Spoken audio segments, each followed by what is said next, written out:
Ladies and gentlemen, boys and girls, welcome to another episode of Eternal Warriors Replays with Some Pro Domino.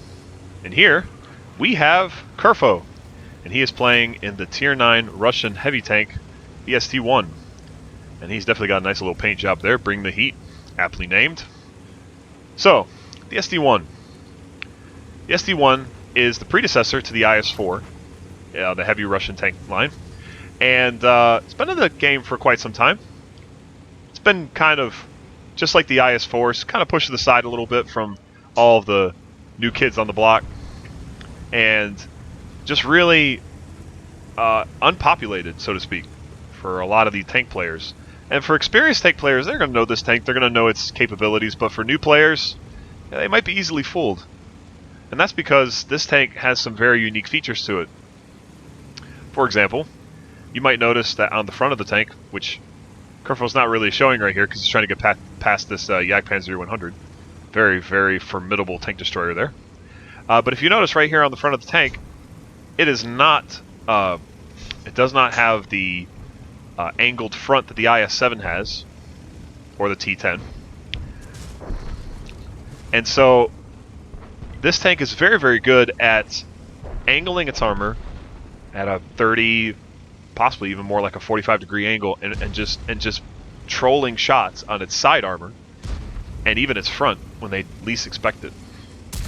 Curfo, he is gonna charge right in here. He's gonna try to get into a good position here. Ooh, nice shot for that Rheinmetall Borsig against that Emil 1951. Which, by the way, the Emil 1951 is a new tank from Frontlines, a reward tank that you can get. That's a nice little snapshot there by Curfo, but as you can see, he took one in return from the T-30, which has an average damage of 750. So he can thank RNG there for. Let's see if he gets a shot here. Nope, he does not. You can thank RNG there for allowing him to have a little bit of a low roll. Now this map is Abbey, and there's 3 lines of attack, and as you can see, all 3 lines of attack have some access points in between them. There's the 1-2 line, which Curfo is on. You have the actual Abbey town area that's right there in the middle. And then you have all the way on the other side, on the 7-8 line, you have another kind of like a runway, so to speak. And Curfo's trying to get some shots on this lever prototype A, but he really can't with that Emil 1951 there, which basically is the Emil. So just keep that in mind. Nice little snapshot there on the T-30, and didn't allow him to get another shot. And the Leopard prototype's like, screw you guys, I'm getting out of here. Because, well, the ST1 has a pretty long reload. And also, because the Leopard prototype is pretty much made out of Ammo Rex. So, very, very good job getting out of there. Nice shot there on the Death Star as it makes its way forward to try to get out of position. And there's the STG right there in the middle. Like I said, right in the Abbey. And you have to be really careful on this map that when you're going down the 1-2 line, when you open yourself up to flanking shots, you got to be very, very careful. You got to either charge forward, like what Curfo's doing here, trying to get flanking shots, or you have to try to sit behind some of the rocks and make sure that the people that are in the town in the middle don't have shots on you. Now, while I've been talking about the map and talking about Tank and Curfo here and him getting into position, the game has progressed pretty quickly. Nice shot there again. Unfortunately, another low roll. This tank has an average of 440 average damage. And yeah, I think he's only had 1 shot above average. So, a little unfortunate there for him. So, he's going to make his way towards the enemy base here to try to see if he can get some shots in the town where anybody's trying to cover their base. And the game's pretty close. Ironically enough, Curfo's team still has all the tank destroyers, whereas the enemy team still has all the medium tanks, which can be bad if you're trying to attack. If you're trying to defend, tank destroyers are fantastic, sitting in the bushes, using their armor, and using their favorable DPM against medium tanks in order to get the job done. But Curfo's kind of in an awkward position here right now. He's got to figure out what he needs to do here because he's alone, going towards the enemy base. Instead of going down that road, well, he just got spotted. There's the Udez. Udez is defending the base, as kind of expected. Once again, nice little snapshot there. This tank has an abysmal aim time of 3.26 seconds, and its dispersion for its shells is... oh gosh. See, I have these things written down, and I want to make sure that I say it right before I just kind of throw some sort of... there it is, 0.36 dispersion. And so, you know, these shells aren't incredibly accurate, but, you know, they definitely get the job done.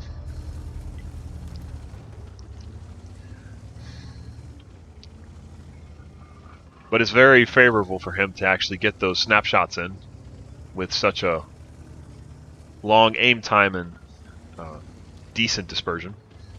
So anyway, in the amount of time that I was able to say that about the tank, the game has gone from 9 to all the way down to 3 tanks versus 6.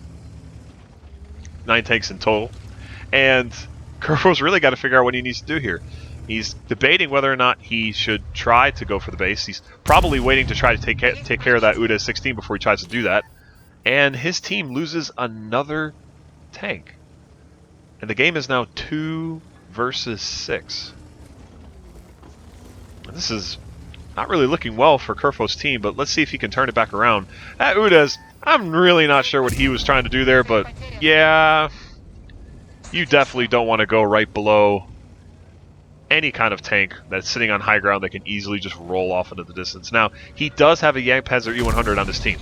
Ooh, nasty shot from the GW E100 there. And Curfo is down to 83 hit points.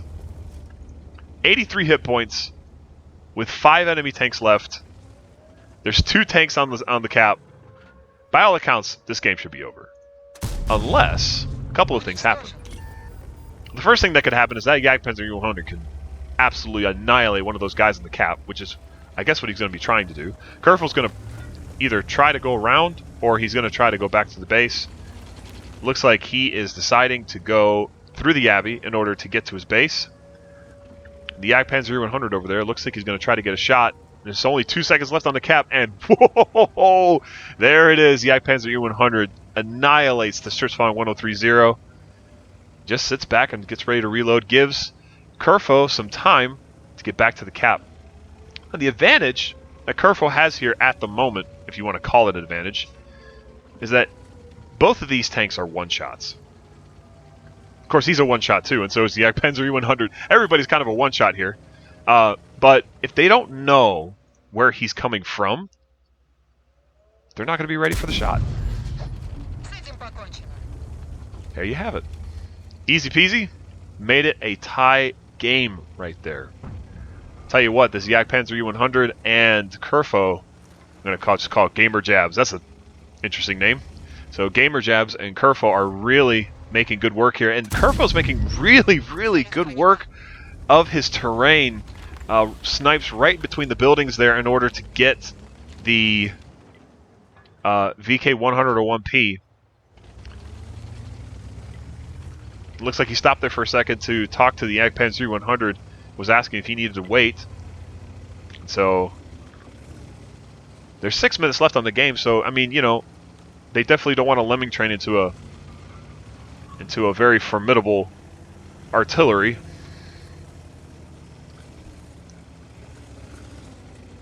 I guess he is going to do it. I'm not sure. But talk about a turnaround here. I mean, it was 2 to 6, and the Jagdpanzer 100 and Curfo have really turned this game around. I bet his heart was going at 200 miles an hour too. So this was definitely a very, very good game for him as he is making his way up into this bush. What he's trying to do here is just trying to make sure that in case the artillery was kind of sitting in that little back corner guarding the cap, that he wasn't going to get spotted as soon as he popped up.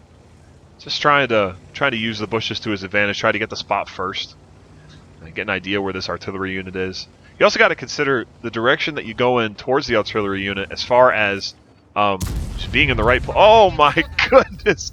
I'm going to be honest, that is not where I expected the artillery unit to be, which is either really bad for the artillery unit or really, really smart, but this has got to be a very, very good feeling for Curfo as he finishes him off, gets the Top Gun, and turns this game around, which could have been a very, very, very nasty loss. And there you have it, ladies and gentlemen, a victory for Curfo and a plethora of medals. He got Top Gun, Mastery Tank Badge, of course. Top Gun, he got the Spartan Medal, and I believe that's for bouncing a shot when you have less than 10% health, which he did. He got the Top Gun, and he got a Defender's Medal.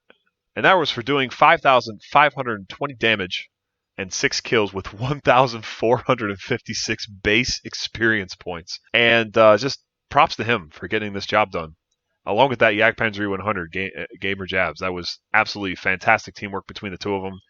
And he was really able to turn this game around. And with a premium account, he was actually able to get a pretty decent profit because he actually didn't shoot that many heat rounds, even though his tank said, bring the heat.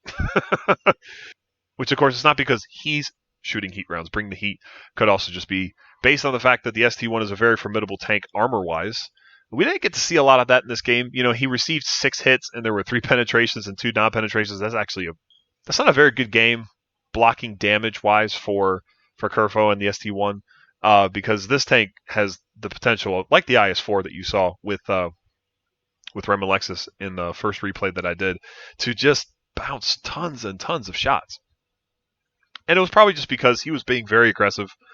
He had his side armor exposed a lot, but he was just trying to get into a good position to try to take out tanks. And I mean, honestly, this is a very good lesson for a lot of heavy tank players that try to just sit down, hold down, and just try to bounce a bunch of shots. You know, sometimes you just have to get aggressive. You just have to move forward and try to take out, try to do a flanking maneuver against the enemy team.